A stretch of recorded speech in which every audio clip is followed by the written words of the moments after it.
አረብ ኤምሬት፣ ቱርክ፣ ሳውዲ ከኢትዮጵያ የሚፈልጉት ምንድነው? የተባበሩት አረብ ኤምሬትና ሳውዲ አረቢያ ሁሌም ባላንጣ አልነበሩም። በግብጽ አብዱል ፈታህ አልሲሲ ስልጣን እንዲጨበጡ በማገዝ አብረው ተሰልፈዋል። እንደዛሬ ሆድና ጀርባ ሳይሆኑ በፊትም በሊቢያና በየመን ጉዳይ በተቀራራቢ አቋማቸው ነበራቸው። እስራኤል ፍልስጤም ጉዳይም በአረብ ሊግም አገራት መካከል የሚቀራረብ አቋም አራምደዋል። ለቁርሻቸው ብዙ ምክንያቶች ሊጠቀሱ ይችላሉ። ጸባቸው ድንበር ተሻግሮ ምስራቅ አፍሪካ ጉዳይ በመሆን ዋና ምክንያቶች በዚህ ዘገባ እንዳስሳለን። ሰላም ጤና ይስጥልን ውድ የኢትዮ ከረንት የዩቲዩብ ገጽ ተከታዮችና አድማጮች እንደምን አላችሁ? ለዕለቱ የተመራሩትን አርዕስተ ዜና ወደ እናንተ ይዘን ቀርበናል። በቅድሚያ የተባበሩት አረብ ኤምሬትና ሳውዲ አረቢያ በምስራቅ አፍሪካ እያደረጉት ያለው ጫና ምንድነው የሚለው የዜና ትንታኔያችን በሰፊው አካተናል። ቤተሰብ ለመሆን ላይክ፣ ሸር፣ ሰብስክራይብ ማድረገውን እንዳይረሱ። የኢትዮጵያ ስም ከተባበሩት አረብ ኤምሬቶች ከሳውዲ ጋር ተያይዞ መነሳት ከጀመረ ጥቂት ዓመታት ተቆጥረዋል። ከንግድና ኢንቨስትመንት ጀርባ ያሉ ፖለቲካ ፍላጎቶች ምንድናቸው የሚለውንም እንመለከታለን። በሌላኛው ጽንፍ ያለው ሀገር ደግሞ ቱርክ ናት። እንደ ሁለት የባህር ሰላጤው ሀገራት ሳይሆን ኢትዮጵያና ቱርክ ዘመናት ያስቆጠረ ትስስር አላቸው። ጥያቄው አሁን ግንኙነታቸው ምን ተለወጠ የሚለው ነው። ኢትዮጵያ ሲቪል ሰርቪስ ዩኒቨርሲቲ የፖሊስ ጥናት ባለሙያ የሆኑ ዶክተር ሙከረም ሚፍታህ የተባበሩት አረብ ኤምሬቶችና ሳውዲ አረቢያ ፉክክር የሚመለከቱ በዋናነት ከአሜሪካና እስራኤል ፍላጎት አንጻር ነው አሉ። የሴንት ፎር ናሽናል ኤጅ ሪጂናል ኢንተርቬንሽን ስቴዲየም ቴክኒክ መስራች የሆኑት ስራ አስኪያጅ የሆኑት የታሪክ ባለሙያው ዶክተር ኢብራሂም ሙሉሸዋ ቱርክ ኤርዶዋን ስር ለአፍሪካ ልዩ ትኩረት የሰጠ ፖሊሲ እያራመደች መሆኑን ያስረዳሉ። ሶስቱ ሀገራት ከኢትዮጵያ ምን ይፈልጋሉ የሚለውን ለመረዳት ከታሪክ ዳራው እናንሳ። የአረብ ዓለም መሪ የመሆን ፉክክር የተባበሩት አረብ ኤምሬቶችና ሳውዲ አረቢያ በኢትዮጵያ እንዲሁም በአፍሪካ ቀንድ የሚያሳድሩት ጫና እየበረታ መምጣቱን ሲገለጽ ቆይቷል። ለመሆኑም ለዚህ ምክንያት የሆነው የሁለቱ ሀገራት ፉክክር መነሻው ምንድን ነው?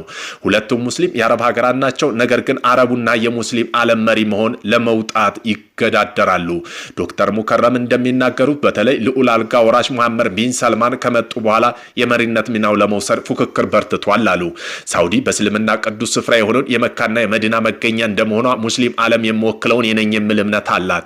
ኤምሬት ይህንን ለመገዳደር በቂ ሃይማኖታዊና ታሪክ መነሻ ስለሌላቸው ፊታቸውን ጠንካራ የንግድ ማዕከል መሆኑን አዙረዋል። በዋናነት በሳይንስና ቴክኖሎጂ እንዲሁም በግንባታ ዘርፍ ቀዳሚ ተወዳዳሪ ሀገር እየሆነች ነው። የተባበሩት አረብ ኤምሬት ከአውሮፓ፣ ከአሜሪካ፣ ከቻይና፣ ከህንድ ትላልቅ ኩባንያ በመሳብ ራሷን ስታሳድግ፣ በአንጻሩ ሳውዲ አረቢያ ይህን ለማሳካት እንዳልቻለ ዶክተር ሙከረም ይናገራሉ። ሃይማኖት ካለ ከተመረኮዘ የመሪነት ጥያቄ ጋር ተያይዞ የሚመጣ የፖለቲካና የምጣኔ ሀብት ጉዳዮች እንዳሉ መረሳት የለበትም አሉ።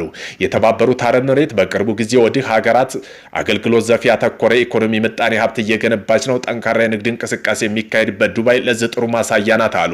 ሳውዲ አረቢያ ደግሞ የነዳጅ ሀብት የፈጠረላት አቅም አለ። ነዳጅ ሽያጭ የሚገኘው ሀብት በዘመናዊ ጦር መሳሪያ ከአውሮፓ ከአሜሪካ በመግዛት ራሷን እያጠናከረች እንደሆነ ባለሙያ ይገልጻሉ። ከዚህ አንጻር የተባበሩት አረብ ኤምሬት እምብዛም ጠንካራ አይደለችም። የውድድር መንፈስ በጊዜ ሂደት እየጠነከረ ወደ ባላንጣነት መጣ የሚሉት ዶክተር ሙከረም የተባበሩት አረብ ኤምሬትና ሳውዲ ፉክክር ከመሪነታቸው እንደሚጀምር ይገለጻል።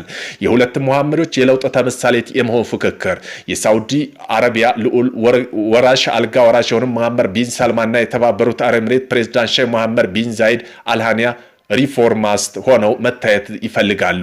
ሁለቱም ሀገራት በንጉሳዊ ቤተሰብ ነው የሚተዳደሩ። ከወግ አጥባቂነት በመውጣት ረገድ ሁለቱም መሪዎች የአረቡ ዓለም ተምሳሌ መሆን እንደሚፈልጉ ዶክተር ሙከረም ይናገራሉ። ለምሳሌ ሴቶች መኪና እንዳያሽከረክሩ በመፍቀድ እንዲሁም የምዕራቡ ዓለም ድምፅ በመጋበዝ መሐመድ ቢን ሰልማን ለለውጡ ዝግጅት መሆኑን ለማሳየት ይሞክራሉ። ሼህ መሐመድ ቢን ዛይድ አልሃናያን በዚህ ውድድር መብለጥ አይፈለጉም። ሁለቱም መሪ መካከል ያለው የግል ፉክክር ላይ ሌሎች ዓለም አቀፋዊ ጉዳይ ታክለውበታል።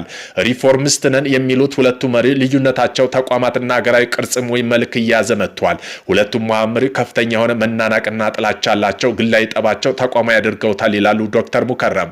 ከግለሰብ ፉክክር ተነስቶ አገራዊ መልክ የያዘው ልዩነት ወደ ኢትዮጵያና አፍሪካ ቀንድ እንውሰደው። ባህር ሰላጤው ሀገራት ፍላጎቱ በአብይ ዘመን የአረብ ሀገራት ጎልቶ ሚና መታየት የጀመረው ጠቅላይ ሚኒስትር አብይ አህመድ ወደ ስልጣን መምጣት በኋላ ነው። ኤምሬትና ሳውዲ አረቢያ በተለያዩ ዘርፎች በቢሊዮን ዶላር የሚቆጠሩ ኢንቨስትመንት አላቸው። ጠቅላይ ሚኒስትር አብይ አህመድ ስልጣን መያዛቸውን ተከትለው የተባበሩት አረብ ኤምሬቶች ወደ 3 ቢሊዮን ዶላር ገደማ ኢትዮጵያ ላይ አውጥታለች። ዶክተር ሙከረም የኢትዮጵያና የተባበሩት ኤምሬት ግንኙነት በሁለት ምዕራፍ ይከፍሉታል። አውሮፓ 2018 በፊትና በኋላ በሚል በንግድ ኢንቨስትመንት፣ በልማት ድጋፍ፣ በግንባታ፣ በኢነርጂ፣ ሰብአዊ ድጋፍና በሌሎች ዘርፎች ከ ከ2018 በፊት የነበረው ሚና ውስን ነበር አሉ። ሀገራት መካከል የሚፈጠረው ፖለቲካ ይሁን የምጣኔ ሀብት ትስስር በትንሽ ተነስቶ የሚያድግ በመጥቀስ ኢትዮጵያና ኤምሬቶች ግንኙነት ግን ለውጡ ድንገት በመሆኑ ጥርጣሬ የለውም፣ የእድገት ደረጃው አላሳየም ሲሉ ባለሙያዎች ይገልጹታል። ለማነጻጸሪያነት ቱርክ ብንወስድ በሁለቱ ሀገራት መካከል ያለው ምጣኔ ሀብትና የፖለቲካ ግንኙነት እድገት ወይም ለውጥ ሊተነብይ በሚችል እንደሆነ ያስረዳሉ። ቱርክ ካነሳ አይቀር ባህረ ሰላጤው ሀገራት በተለየ ሁኔታ ከኢትዮጵያ ጋር ያለው ትስስር እንመልከት። የቱርክ ጸረ ቅኝት ፍላጎት። ቱርክና የኢትዮጵያ ግንኙነት በ16ኛው ክፍለ ዘመን ኦቶማን መንግስት ወደ ምስራቅ አፍሪካ ከመምጣት ጋር ይያያዛል። ቱርኮች ለዘመናት በቀይ ባህር አካባቢ ነበሩ።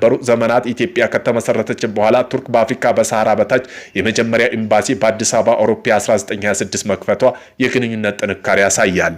በሶሻሊስት መሩ ደርግ የተቀዛቀዘችው ግንኙነት በኢህአዴግ ዘመን ዳግመኛ አንሰራርተዋል። ዶክተር ኢብራሂም እንደሚሉ ከሆነ ቱርክ ከገዢዎች ፓርት ኤክ ስልጣን ከያዘ በኋላ ለሀገሪቱ እድገት ሲባል ሌሎች ሀገራት ኢንቨስት ወደ ማድረግ ተገብቷል።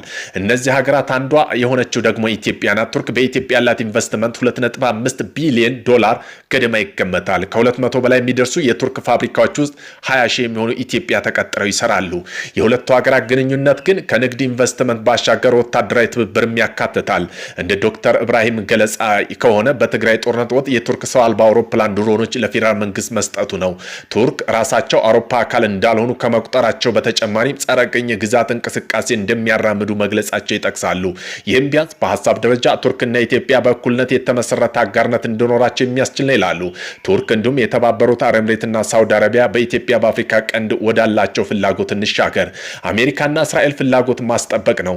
የተባበሩት አረብ ኤምሬት የሳውዲ አረቢያን ፍላጎት ስትመለከት አንደኛው ትንታኔ መረጋጋት በራቀው በአፍሪካ ቀንድ ፖለቲካዊ ምክንያት የደህንነት ስጋት ውስጥ ላለመግባት እንዲሁም የምጣኔ ሀብት ፍላጎት ለማስጠበቅ ይሻሉ የሚል ይሆናል። በእርግጥ አፍሪካ ቀንድ የጦር ማዕከል ማስፋፋት ይፈልጋሉ። ቀጠናው ከፍተኛ ንግድ እንቅስቃሴ የሚካሄድበት መሆኑን እሙን ነው። በሀገሪቱ በምስራቅ አፍሪካ ኢንቨስትመንቶች ማስጠበቅ ይሻሉ። ከትግራይ ጦርነት፣ አማራ ክልል ካለው ግጭት እንዲሁም በኦሮሚያ ክልል አለመረጋጋት ተይዞ ኢትዮጵያ ሰላምና ደህንነት ጥያቄ ውስጥ ቢገባም አፍሪካ ግን ጠንካራ ከሚባሉት አንዷ እንደመሆኗ ሀገራት ትስስራቸውን ማጠናከር ይፈልጋሉ። በዶክተር ሙከረም አስተያየት ግን ዋነኛው ማጠንጠኛ አሜሪካና እስራኤል ፍላጎት ነው ይላሉ። ፕሬዚዳንት ዶናልድ ትራምፕ ለሁለተኛ ጊዜ ስልጣን ከያዙ በኋላ አሜሪካ አፍሪካ ትስስር እየላላ መጥቷል። ስለዚህ አፍሪካ ፍላጎት ሌሎች ሀገራት በኩል ማስፈጸም ሙከራዎች ይስተዋላሉ። አፍሪካ ቀንድ ስነ ምድራዊ አቀማመጥ ቀጠናው ለመቃኘት እንዲሁም ራስን ከአደጋ ለመከላከል ሁነኛ በመሆኑም አረቡ ሀገራት ፍላጎት ማሳደራቸው ምክንያት መሆኑን ባለሙያ ያስረዳሉ። ከዚሁም ጋር በተያያዘ አሜሪካና እስራኤል በአፍሪካ ቀንድ ያላቸው ፍላጎት እስራኤል የአገር ምስረታ ጥያቄ ለመመስረት ከምታራምድ የውጭ ፖሊሲ ጋር እንደሚስተሳሰር ዶክተር ሙከረም ይናገራሉ። እስራኤልና ፍልስጤም ጉዳይ ተጽዕኖ ማሳደር ከሚችሉ ሀገራት መካከል ግብጽ ጨምሮ የአረብ ሊግ አባላት ተጠቃሾች ናቸው። በአፍሪካ ቀንድ ውስጥ የሚደረግ ማንኛውም ነገር ተጽዕኖ ውስጥ ሊወርቅ ይችላል። ስለዚህ አሜሪካና እስራኤል የተባበሩት አረብ ኤምሬት ይደገፋሉ ማለት ያስረዳሉ። ሳውዲ አረቢያ በአንጻሩ አሜሪካና እስራኤል ጋር ያላት ግንኙነት መቀዛቀዝ እየታየበት የተባበሩት አረብ ኤምሬት የእስራኤል መንግስት ተላላኪ ስትልም ተነቅፋለች። የተባበሩት አረብ ኤምሬትና ሳውዲ አረቢያ ምስራቅ አፍሪካ ተቃርኖ ከመቆማቸው ጀርባ የአሜሪካና እስራኤል ፍላጎት መመልከት ይቻላል። ኢትዮጵያ ይሁንም በአፍሪካ ቀንድ አጠቃላይ ያላቸው ሚና እነሱን ጭምር ጠቃሚ ነው ብዬ አልወስደውም። ሊካስ የሚችለው ምን ጥቅም አግኝቶ ነው? በፖለቲካ ኢኮኖሚ ምን አግኝቶ ነው? በማለት ዶክተር ሙከረም ይጠይቃሉ።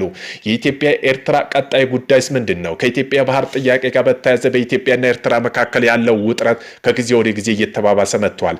መቋጫ ያላገኘው የሱዳን የእርስ በርስ ጦርነት ጀርባ የኢትዮጵያን ባህር ሰላጤው ሀገራት ስማቸው ሲነሳ ቆይቷል። ተገዳዳሪዎቹ የሱዳን ጦርና ፈጥኖ ደራሽ ኃይል የሚደግፉ አካላት እጅ አዙር ጦርነት እያካሄዱ መሆኑን ዘገባዎች ጠቁማሉ። ኢትዮጵያ ከሶማሌላንድ ጋር የተፈራረመችው የመግባቢያ ሰነድ ሌላኛው በቀጠና ውጥረት የጫረ ክስተት ነው። እስራኤል ለሶማሌላንድ የሀገር እውቅና መስጠቷ ያስቆጣ የሶማሊያን ተቃውሞ ማስተጋባቷ ቀጥላለች። በዚሁ ምክንያት ኢምሬት ጋር ያለው ግንኙነት አቋርጣለች።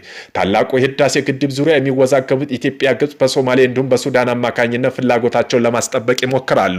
ቀጠናው አሰላለፍ ከቀንዱ ሀገራት ፍላጎት በተጨማሪም በውጭ ሀገራት ጣልቃ ገብነት የሚወሰን ነው።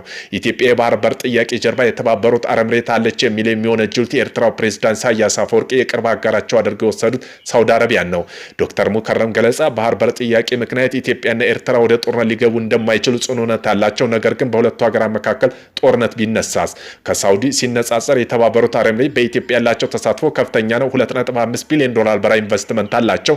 ያንን ለመጠበቅ ሲል ኢትዮጵያ ጎን ሊሆኑ ይችላሉ ሲል ይመልሳሉ። ጦርነቱ የሚያስከትለው ውድመትና ዲፕሎማሲ ውግዘት ከግምት ውስጥ በማስገባት ኢትዮጵያ ወደብ ጥያቄ በሰላማዊ መንገድ በሶማሊያ አማካኝ ልታነሳ እንደምትችል ያምናሉ። እርግጥ ኢትዮጵያ ለሶማሊያ ሀገር እውቅና ብትሰጥ ከሶማሌና ከቱርክ ጋር ውዝግብ መፈጠሩ አይቀሬ ነው። ቱርክ በአፍሪካ የተለየ ትኩረት መስጠቷ መጀመሪያ ከኢትዮጵያ ጋር ያለው ግንኙነት አጠናክራ መቀጠሏ የሚያነሱት ዶክተር ኢብራሂም በበኩላቸው ቱርክ በቀጠና ያላት ፖሊሲ ከሁሉም ሀገራት እኩል ተጠቃሚ የሚያደርጋት እንደሆነ ያስረዳሉ። ኢትዮጵያና ቱርክ ግንኙነታቸውን በጎመራበት ኤርዶዋን አስተዳደር ውስጥ ሀገሪቱ አንዱን ጥላ አንዱን መያዝ እንደማትፈልግ ይገልጻሉ። ቱርክ ኢትዮጵያ ሶማሊያ በአንካራ ስምምነት ያሸማገለችው ከሁለቱ ሀገራት አንዱ ላለመምረጥ ነው። ቱርክ ማስተላለፍ የምትፈልገው መልእክት ኢትዮጵያ በቀላሉ አንለቅም፣ ኢትዮጵያ ፍላጎት የኛ ፍላጎት ነው የሚል እንደሆነ ይናገራሉ።